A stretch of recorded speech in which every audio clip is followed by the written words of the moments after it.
Bismillahirrahmanirrahim. Assalamualaikum warahmatullahi wabarakatuh. Salam sehat, salam bahagia Bapak Ibu sekalian. Jumpa lagi bersama channel Pak Gurupedia, channel yang terus mengembangkan informasi pendidikan, pembelajaran, dan kepegawaian. Semoga informasi-informasi ini bermanfaat bagi Bapak Ibu sekalian. Namun demikian, kami mohon kepada Bapak Ibu yang baru gabung dan menemukan channel ini untuk membantu mengembangkan channel ini dengan cara subscribe, like, and share.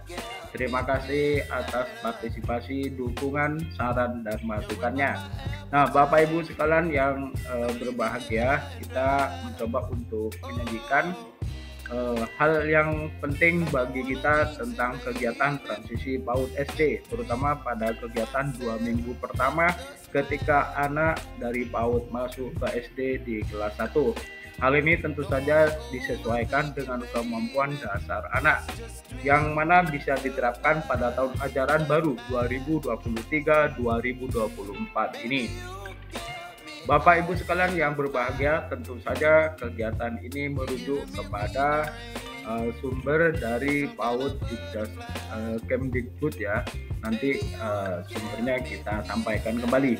Nah, Bapak Ibu sekalian, 21 contoh kegiatan ini dapat dilakukan, dipilih, kemudian dikembangkan. Tidak harus 21 contoh ini merupakan satu-satunya atau ke-21 ini saklek menjadi kegiatan yang harus diterapkan. Bapak Ibu bisa mengembangkannya, terutama Bapak Kepala Sekolah SD, guru kelas 1, dan tim dari transisi PAUD SD di SD ya. Nah, Bapak Ibu sekalian, marilah kita langsung saja memulai. Nah, sebenarnya apa itu program transisi PAUD? Nah, setelah kita membaca di Paudpedia Kemdikbud.id dijelaskan bahwa program transisi PAUD SD itu adalah program yang berisi proses untuk mendukung persiapan belajar bagi anak usia dini yang akan memasuki jenjang SD. Nah, proses ini juga mempengaruhi keberhasilan anak dalam melakukan penyesuaian di jenjang pendidikan dasar. Bapak Ibu sekalian juga bisa membaca yang lebih luas, yang lebih lengkap di paudpedia.kemdikbud.go.id, atau Bapak Ibu nanti bisa scroll ke bawah, di bawah deskripsi judul ini juga disertakan link yang dimaksud. Nah, Bapak Ibu sekalian, kita lanjutkan mengapa program transisi PAUD SD itu penting. Yang pertama, sebab PAUD itu sebagai fondasi jenjang pendidikan dasar itu membutuhkan kesinambungan stimulasi sosial, emosional, bahasa motorik, dan kognitif sampai kegiatan pembelajaran di jenjang berikutnya. Kemudian di usia ini merupakan rentang usia dini antara 0 sampai 8 tahun. Kemudian juga berpengaruh terhadap keberhasilan, kesejahteraan, dan keterlibatan. Kemudian yang keempat adalah tanggung jawab agar anak siap bersekolah pada satuan PAUD, orang tua, dan sekolah dasar. Nah, Bapak Ibu sekalian, apa kemampuan yang perlu dikuatkan untuk di masa transisi?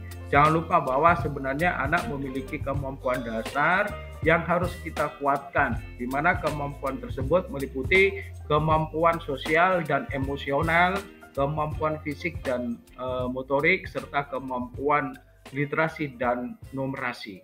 Nah, kegiatan-kegiatan yang dimaksud dan diterapkan di kelas 1 di masa transisi ini tentu saja mengacu kepada 3 kemampuan dasar ini.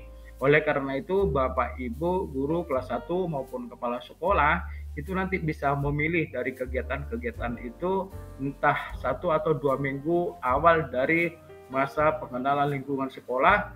Bapak Ibu bisa memilih kegiatan-kegiatan ini. Jangan lupa bahwa diupayakan dalam setiap kemampuan ini juga ada kegiatan yang mendukung.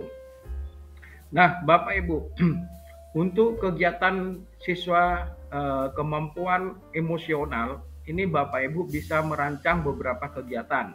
Contoh ya, anak ikut dalam kegiatan berbasis proyek, didampingi oleh guru dalam berkegiatan, membangun dari kertas ya, membuat bangun hewan-hewan atau kotak dari kertas, bisa melipat, menyiram bunga, dan lain-lain. Bapak Ibu tinggal memilih saja.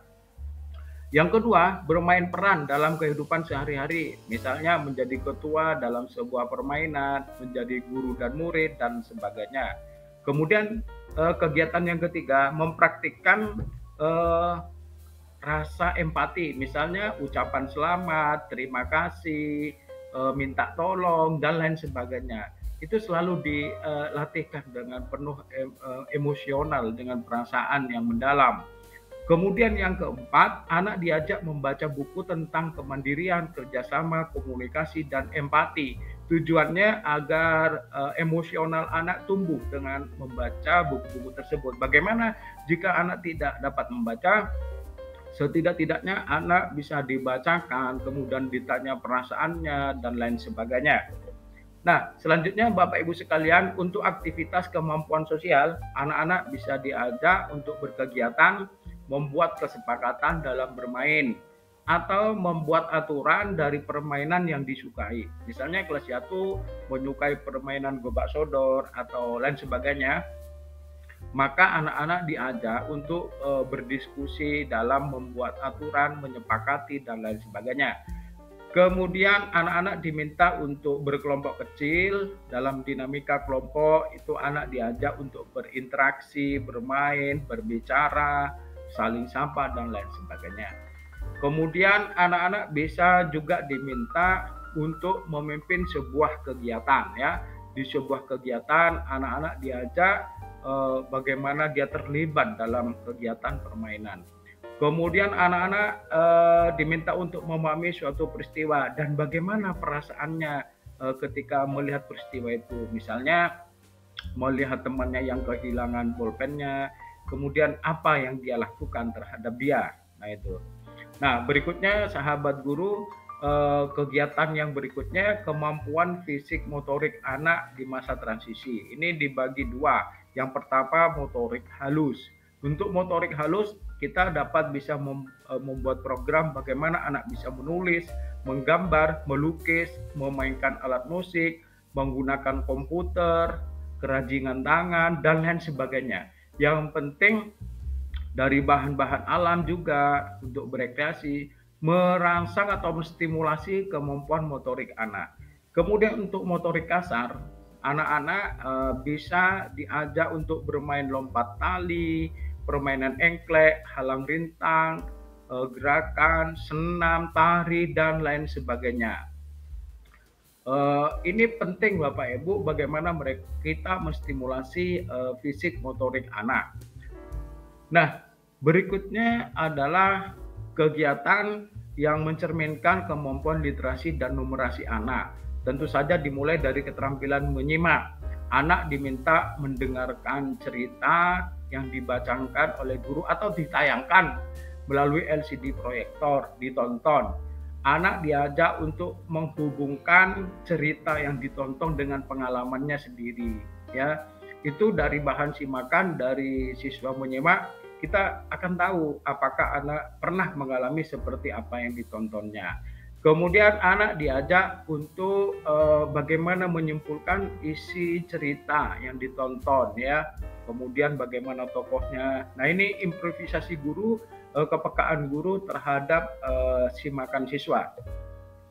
Berikutnya adalah kemampuan literasi numerasi pada masa transisi ini, kemampuan berbicara. Anak diajak menceritakan, bercerita apa yang sudah diperbuat, apa yang sudah dilakukan, karya yang sudah dihasilkan. Kemudian anak diajak menceritakan pengalaman, bagaimana pengalaman di hari Minggu, pengalaman di rumah, pengalaman libur, pengalaman berangkat sekolah, pengalaman bertemu teman di waktu pertama. Nah, kemudian anak juga diajak menyampaikan perasaannya. Menurut kamu ini seperti apa? Jadi anak distimulasi bagaimana mereka bisa berbicara. Nah, Bapak Ibu sekalian, berikutnya adalah kemampuan literasi numerasi dalam hal membaca. Anak diajak untuk membaca nyaring buku kesukaannya. Mereka diminta untuk memilih ya buku-buku yang mereka sukai. Misalnya buku yang bergambar, cerita komik, dan lain sebagainya. Biarkan anak memilih, kemudian membaca nyaring. Kemudian membaca bersama ya. Jadi anak-anak diminta untuk membaca bersama-sama dengan panduan guru atau menirukan bacaan guru di kelas, monggo silakan. Kemudian anak diajak untuk bisa membaca kartu, membaca daftar kelompok kata dengan bimbingan guru. Jika anak tidak bisa membaca, tidak boleh dipaksakan atau tidak harus di kelas 1 itu bisa membaca. Namun guru bisa membacakan, anak bisa menirukan. Kemudian melakukan permainan kata, tentu saja dengan improvisasi, kemudian inovasi dari guru-guru. Nah, Bapak Ibu sekalian, kemudian kemampuan literasi numerasi pada masa transisi PAUD SD yang berikutnya adalah menulis. Anak diajak untuk mendaftar kelompok kata sesuai dengan bakatnya ya, minatnya. Misalnya berdasarkan perasaan, berdasarkan pengalaman, berdasarkan hobi atau kesukaan. Menulis bersama, kemudian menulis di atas potongan kertas Bapak Ibu. Kemudian menulis huruf artinya membuat permainan tumpang ya. Huruf apa yang hilang dari satu kata. Nah, itu sangat penting dan menarik dan saya kira itu juga menantang. Nah, jangan lupa kembali Bapak Ibu untuk mendapatkan keseluruhan kegiatan ini bisa klik link di deskripsi di bawah video ini, kemudian juga bisa copy ya ke aktivitas itu. Sekali lagi terima kasih kepada Bapak Ibu yang telah subscribe, like and share, mendukung channel ini untuk terus berkembang dengan info-info terbaru.